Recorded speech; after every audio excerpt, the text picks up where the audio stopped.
Hello, hello, hello, and welcome to episode 4 of the Cooler Guild. I am your host, Coop, and as usual, I am joined by my co-host, Van. Hello. We are recording on Tuesday, June 25th, 2024. In today's episode, we'll be discussing the Rain's frustrating draw from Sunday at Lumen, which we are both still very, very upset about. hmm It put me in a bad mood the rest of the day. I just stopped responding to your texts. I know. It's like I don't want to deal with this day anymore. Yeah. Okay, let's talk about the game here. So, on Sunday afternoon, the Rain took on Beviana's Racing Louisville for the first time this season, in front of the third highest standalone regular season attendance for the club. Despite scoring a penalty and being up a player for 81 plus minutes due to a straight red card for Louisville's Aaron Wright in the ninth minute, Rain were unable to close out the match, conceding a goal in the seventh minute of stoppage time, finishing the game with a 1-1 draw.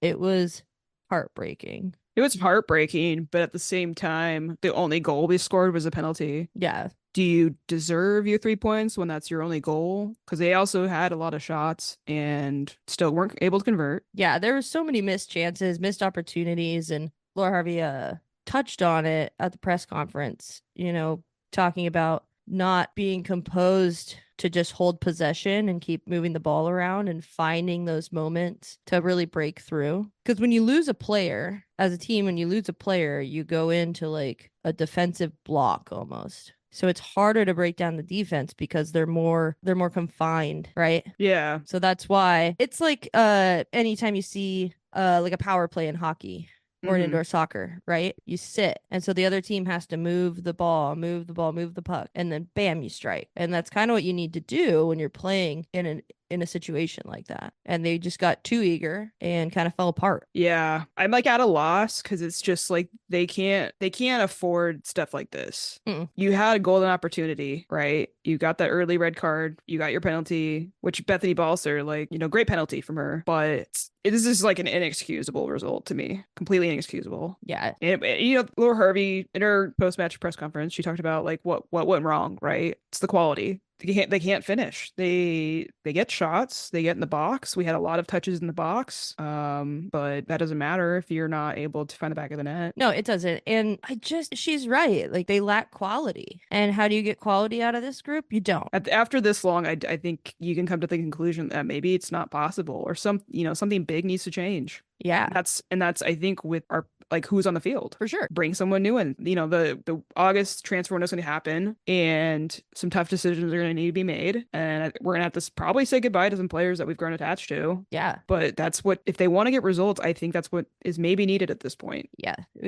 I think that it speaks for itself. Like when Laura Harvey is talking about, the goal that Louisville scored. And, she said they worked on that exact situation 2 days before in practice. Yeah. And yet they couldn't execute. Yep. Same And thing we've been hearing for weeks. yeah, it's as a fan, it's very frustrating to have to like keep watching the same crap on the field week after week after week after week. Yeah. Even finding like things to highlight in this game were it was a little rough. The stats are there for stuff, but that if you're not scoring, then what's the point? They're doing all of this work, right? For nothing. It's not leading to anything super impressive. Yeah. Because this team at some points, this is when we had different players, higher quality players in our lineups, like last year and the year before, we could find these games where we were scoring multiple goals and that's just gone away. Yeah. At least when we need it, right? They'll fight them back when we're down, but in a game like this, if we still had those, if we still had Emily Sana, if we still had Megan Rapinoe, if we still had Roosevelt, we're winning this game, no problem. Yeah, another problem we have is we're not going out and setting the tone for the game. We're waiting for the other team to set the tone and then just playing at that tone. It's just frustrating. Maybe we'll pause there, talk about maybe some other stuff related to the match, get deeper into the positives and negatives, I guess. Yeah. Just some side things about the match. It was a Pride match. Mm-hmm. Brandon Carlisle, speaking of Pride, Brandon Carlisle was in attendance with her family. Mm-hmm. That was kind of neat to see. I feel like a lot of people have been hoping that would happen sooner. It would have been nice to put on a better performance for her. And Balser scored in her, now 101st appearance for the club. That was very cool. What's kind of cool about the Bethany Balser 100 appearances, it's got a pretty good list of names for the Reign that have done 100 appearances, one of which was the Louisville coach. Yeah. And aside from Bev, you had Megan Rapinoe, Lou Barnes, and Fishlock. So that's some pretty elite company for Bethany Balser. Lou Barnes is at 238 Jesus. total Jesus appearances. Christ. That's so many. And Fishlock's at I wonder if she'll 205. get to 250. That would be insane. I know. I mean, I don't know what they got left in them, but that would be wild. The Reign entered this match without a win in 6 games. Which I think I said this in the last podcast, maybe, but their last win was May 3rd, which is, almost July. That's not good. Oh, It's not no, good at it's all. not. It's not good at all. It's not good enough. Well, and the annoying thing too is that Laura Harvey has been on 99 wins. Like she just needs one more and she'll be at 100 wins. And we've been on this for several games. I need to stop saying frustrating because Yeah. it's like the first word that comes up when I word associate Rain FC. Yeah. Well, it's funny because the like presser that Fishlock and Huerta did, they asked them if they knew like Laura Harvey was on 99, and they were just like, we had no idea. I'm like, good, because Well, Huerta said she had an idea. they were just like, we're just focused on getting results. I'm like, it'd be nice if you were focused at the end of the game and not giving up a goal. It is Boats' 5th goal of the season, so yay. That's good. Am I greedy? I want more. Well, yeah, with the amount of games that we've played, granted she hasn't started every game, but for your forwards need to have more goals. Yeah. She also aren't like at least 2 of those penalties. Yes. Which I wouldn't in the past have ever thought of. Obviously, I don't think anyone would have thought of Bethany's ball serve being the person that's going to take your penalties. But I mean, I'm happy she's taking them and she's making them. Did you see Jordan Heidema's penalty kick in the Canada game from a couple months ago? I might have, but I kind of forget. What happened? It was like a hospital ball. It was like nothing behind it, and it got saved. I have been feeling like we're lacking, which I guess this is why Bethany Balser's never taken them, is because we used to have Megan Rapinoe. Yeah. So who else is going to take them? Yeah. And on FOTMOB, Huerta was the best rated player. And I think a little bit of that showed. She was getting up the side and putting balls into dangerous areas. Yeah. But nothing came of it, so she had some good passing, which I'm glad she's getting back to that level. Mm-hmm. I would say that we've maybe been like not surprised that she doesn't get called up recently. I know a lot of that's because the team's not doing well, but it's also sometimes look like on the field that she hasn't been at the level that she's capable of being at. And I think she's getting back there, which is great. Mm-hmm. Yeah, it's good to see, especially after her, first handful of games this season, and we were both kind of like, ooh. Yeah, she's getting in the rhythm. It would just be nice if the rhythm also included her crosses, into the box and then leading to goals like they used to. That would be very, very nice. Yep, but here we are. Fishlock, speaking of FOTMOB ratings, Fishlock had a 7.9 rating, which was the second highest of either team. Again, adds to my, in the word of the day, frustration. Like, we're having some players playing really, really well, and we're not getting 3 points. Yeah, it's not translating. Fishlock was 51 out of 55 for accurate passes. That's great. That's insane. It's 93%. That's what you expect and want out of Fishlock, and I'm so happy that she's still capable of doing that. I'm not trying to put a butt on it, but we need to do better at the end, like at the end of what she's doing. Yeah, we're missing that final third lethal player, which we might be getting something soon. Possibly. We'll talk about that in a bit, but it really did feel like a loss. Yeah, absolutely. And I think if you go watch any of the pressers that were out afterwards, I mean, it was just Laura Harvey's pissed. She's super pissed. She's so mad. I don't know if I've just never seen her be that direct on several questions. Mm-hmm. And it was kind of jarring because you could tell when she walked into the room that was about to happen. She didn't look like she wanted to be there because she's been doing this for so long. Yeah, they opened up the presser and one of the reporters asked her comments on today's game, and she said, I'm going to repeat myself. Not enough quality. That's it. And then they moved on to the next question. Yep. And then somebody asked, is that lack of quality going to be addressed in the next transfer window? Her answer was yes, and moved on to the next question. She's not pleased at all, which is like something you want from your head coach. Right. And there's two people that were fired in the league for poor performances, right? Coaching and general manager, Bay FC and San Diego. And I would say that they have the rosters maybe to be doing better for sure. I don't feel like we're at that point with Laura Harvey by any means, just because we haven't recovered still from the losses that we've had on our roster. So you can only expect her to do so much. And the players aren't doing what they're supposed to do, or at least not getting the results that we expect them to. And the league is getting tougher. So it's not like I expect them to fully bounce back from losing three key players. And only bringing in one consistent starter. I don't know. It's hard to, you can't really place the blame on one thing. You can be mad, you can be upset with, I don't know, the players maybe not having better finishing quality and all that stuff. But like we get to the final last year and we lose all these players, and it's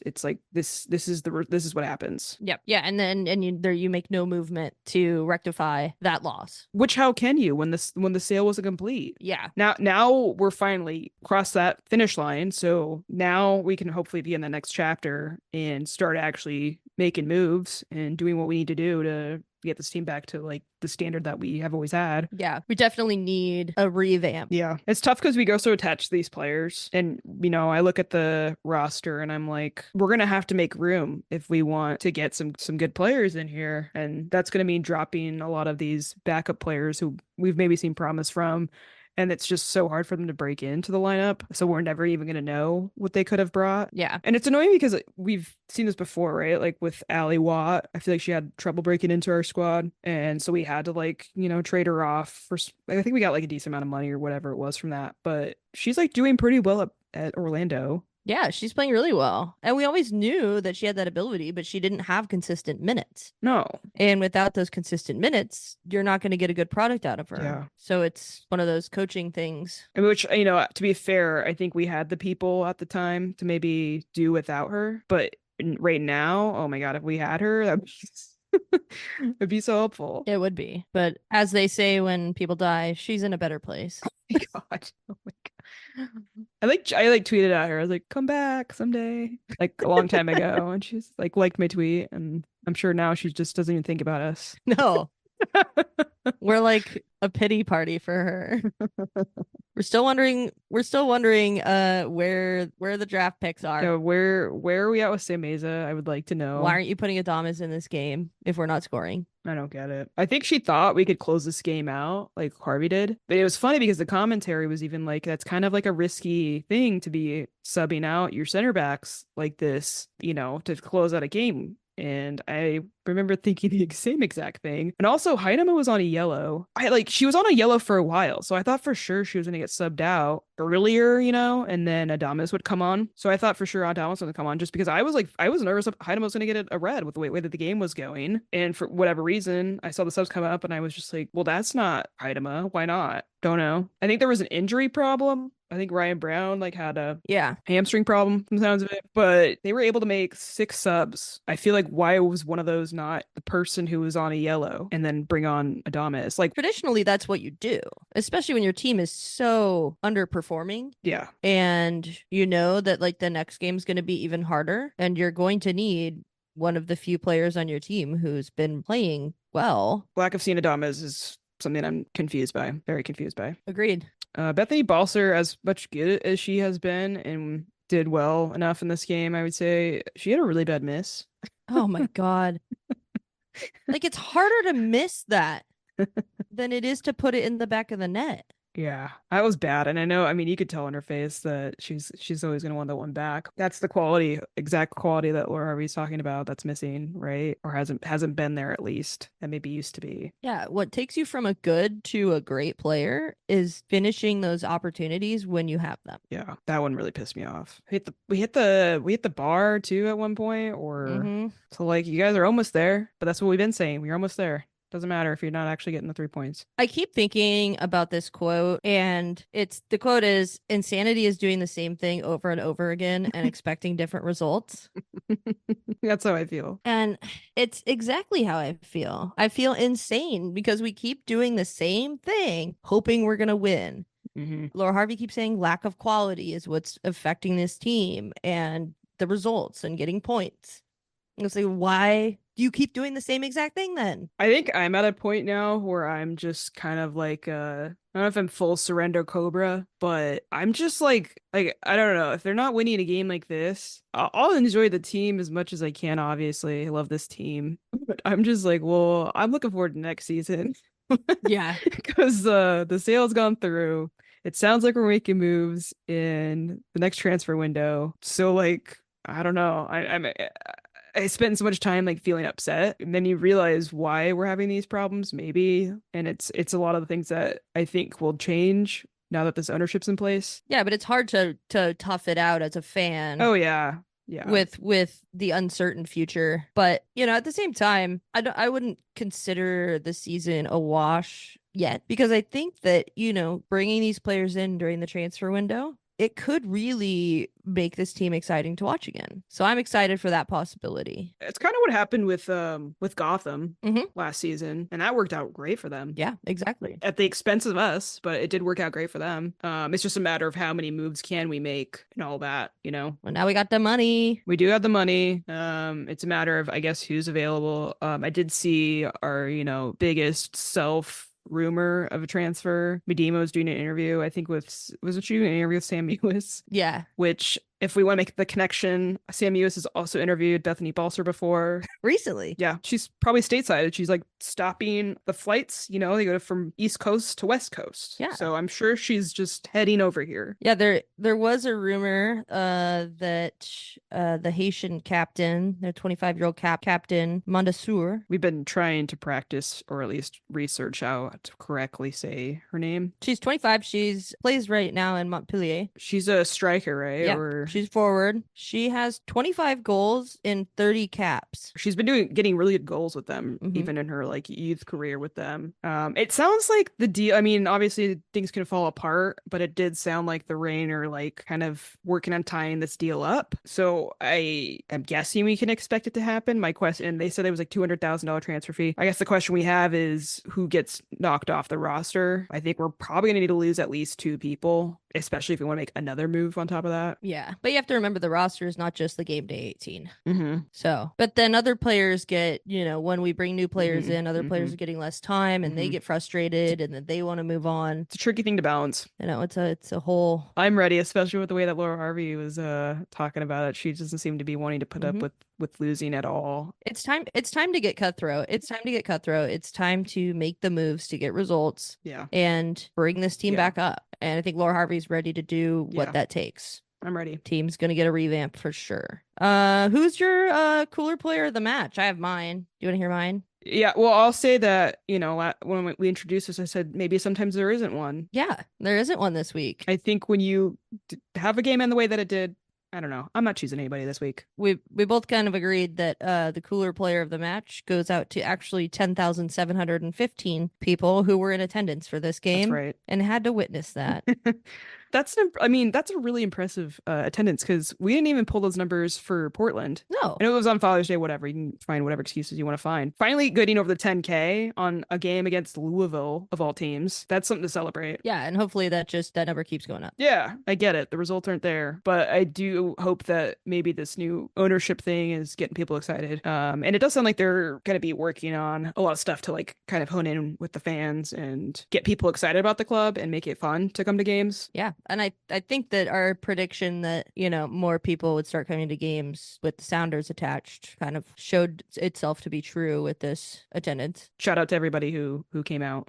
So moving on to other happenings. Yeah, that's all we want to say about the game. The Olympic roster drop happening. We're recording on Tuesday, so that'll be happening tomorrow. Yeah, I think it said coming out 11 a.m. Eastern time, 8 a.m. Pacific time. Okay. There's media availability at 11:30 Eastern time tomorrow. Okay. I'm going to be really, really pissed if Lily is not on the roster. Yeah, put her on the plane. Put her on the plane. I have a feeling Alex Morgan probably isn't going to make it, but... Isn't? I don't think her or Macari are going to make it based on the vibes that I've gotten, especially from Macario's Instagram, but I hope I'm wrong. I really hope I'm wrong. She just seems to be relaxing and enjoying things a little bit too much for my comfort, but I hope maybe it's a celebration relaxation. I have a feeling that Alex Morgan's going to make the roster. We'll see. This will all be decided by the time this gets edited and dropped. So I know I'm really excited to see how my predictions from the bonus episode play out. It's a fun one to listen to if you still haven't listened to it. It's coming up on the Olympics. I think it's kind of a good episode to, I don't know, get up to speed with maybe the roster that we've been looking at and all that stuff. So, and then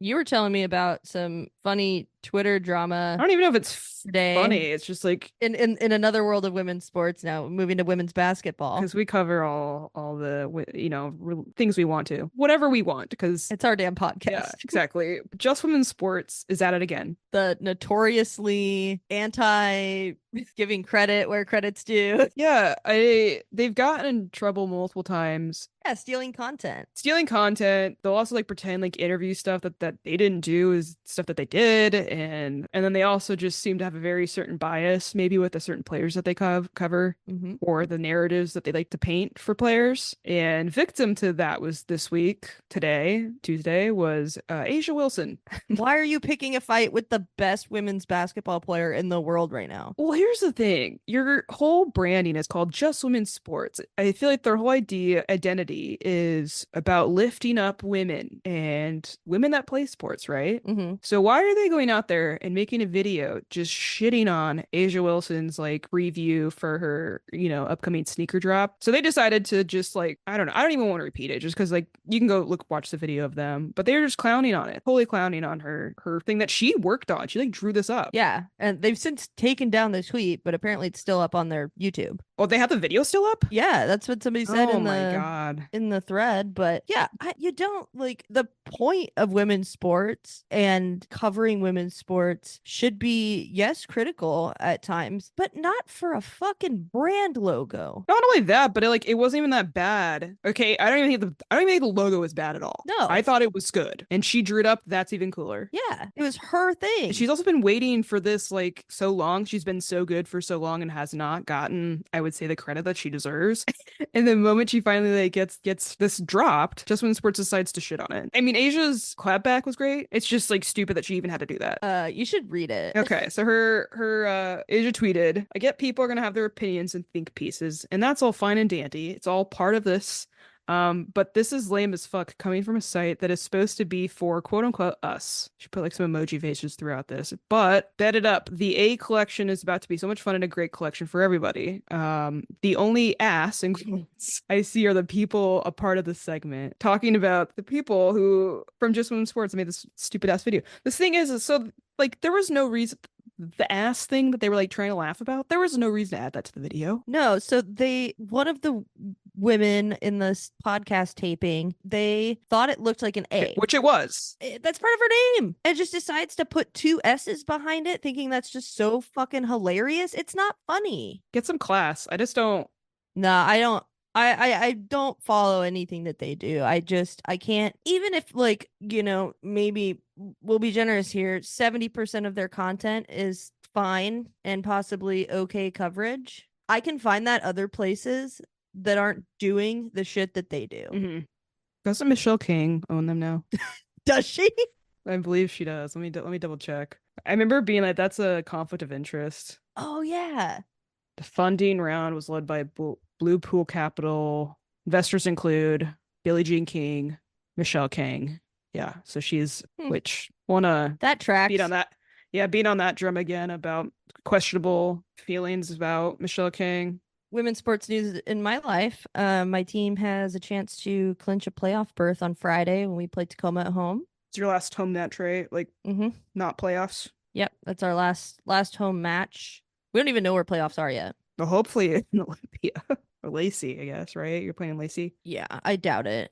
So the way our playoffs work, so our region, the Northwest Division, goes into a 3-region playoff with the NorCal Division and then Mountain West Division, and so we get one bid into playoffs. Mountain West gets one bid into playoffs, and then NorCal gets 2. They have more teams in their league or in their region. It makes sense that they would have it in California with 2 California teams being in playoffs, but at the same time, just like last year, we're on track to be the number 1 seed out of all 3 of the regions. We should be able to host a fucking playoff game. Especially if you didn't get one last year. Yeah, we were the number 1 seed last year, didn't host a playoff game. Yeah.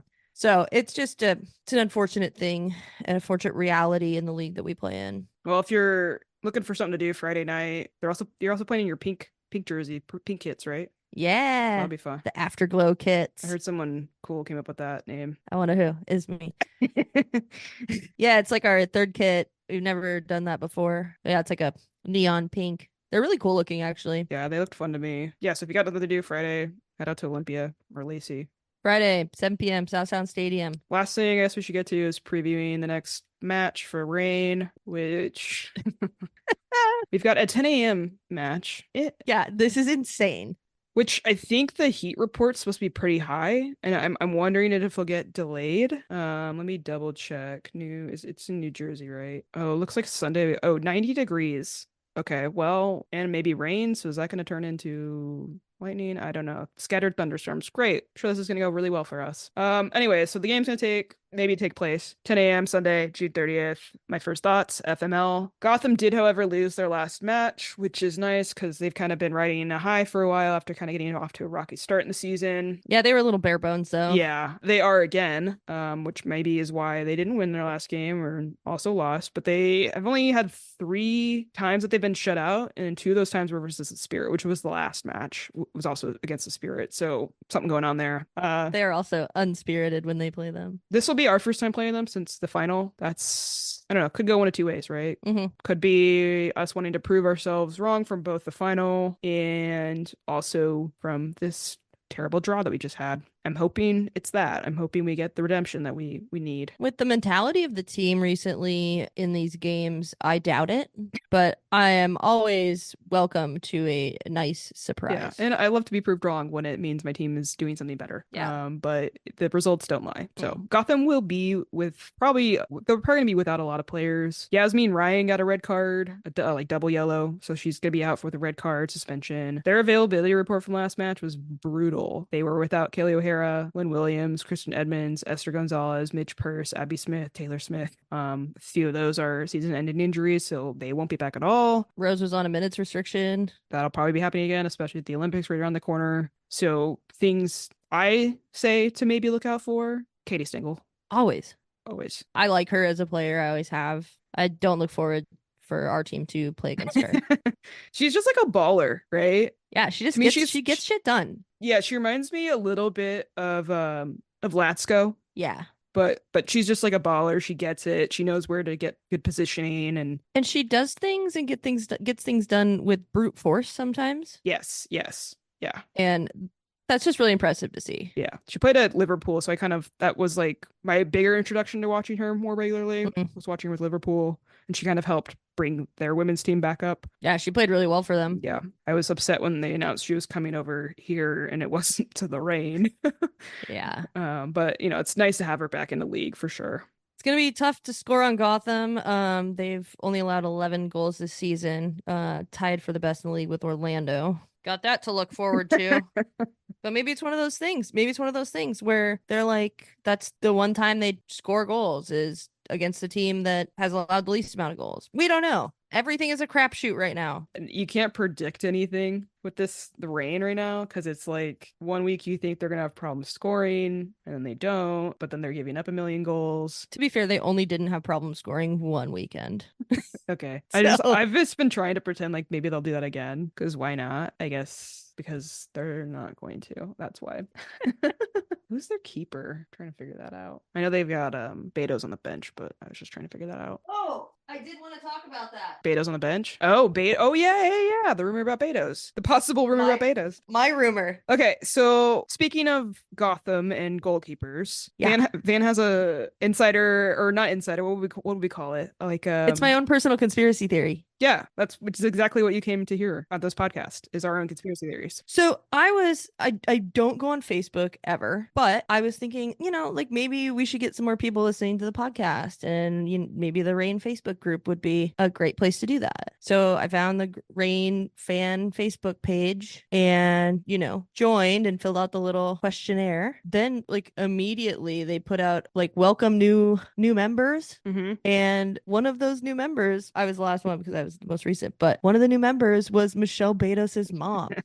So I have a theory that we're gonna bring in Michelle Betos, and I am here for that because I always liked watching her. Yeah. I would say if we're looking at our roster changes that we can maybe make, I think let's make some moves on the goalkeeper front. Yeah, especially after what happened towards the end of the game. Yeah. Claudia Dickey was trying to waste time, so she chested the ball down to herself, literally like maybe a yard in front of the goal. And she chested the ball down and it goes between her legs and she has to dive back to get it before it crosses the line. I'm like, no, this is unacceptable. Yeah, let's bring a veteran in. And who better than former Reign goalkeeper who was here in our inaugural season, Michelle Betos. Yeah. We've always been on the Betos fan club. I'm pretty sure we like started the Betos fan club when the Reign like joined, like the league started and everything. I wonder if she remembers us. The two lesbians that were like Michelle Betos fan club. I know, we always were yelling at her for autographs before that became really weird.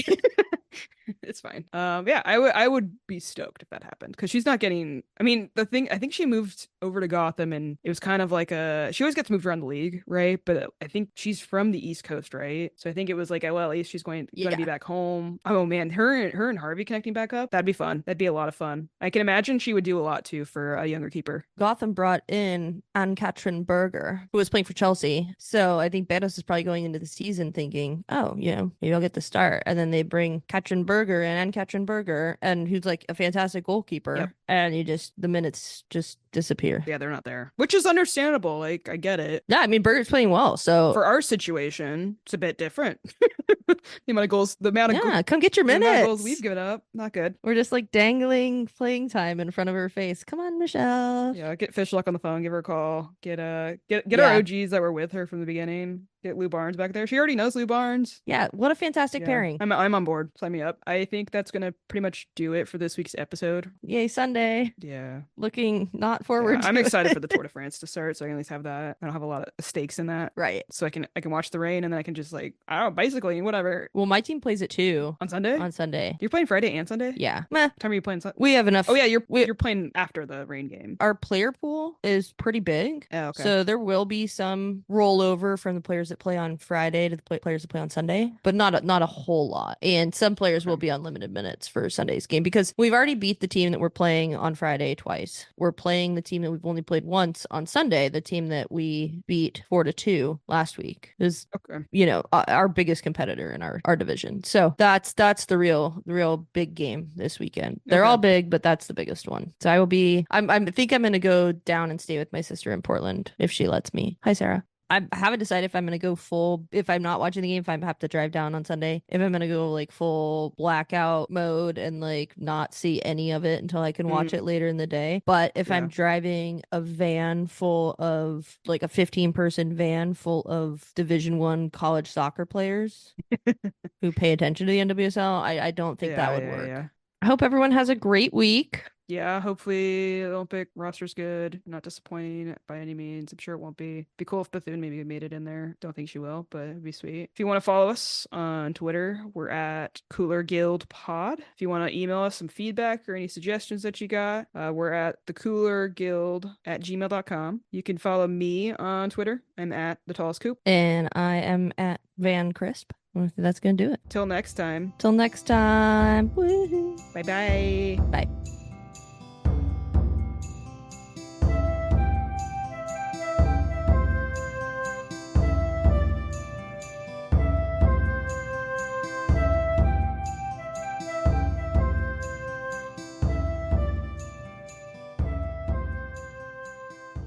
We only communicate through TikToks.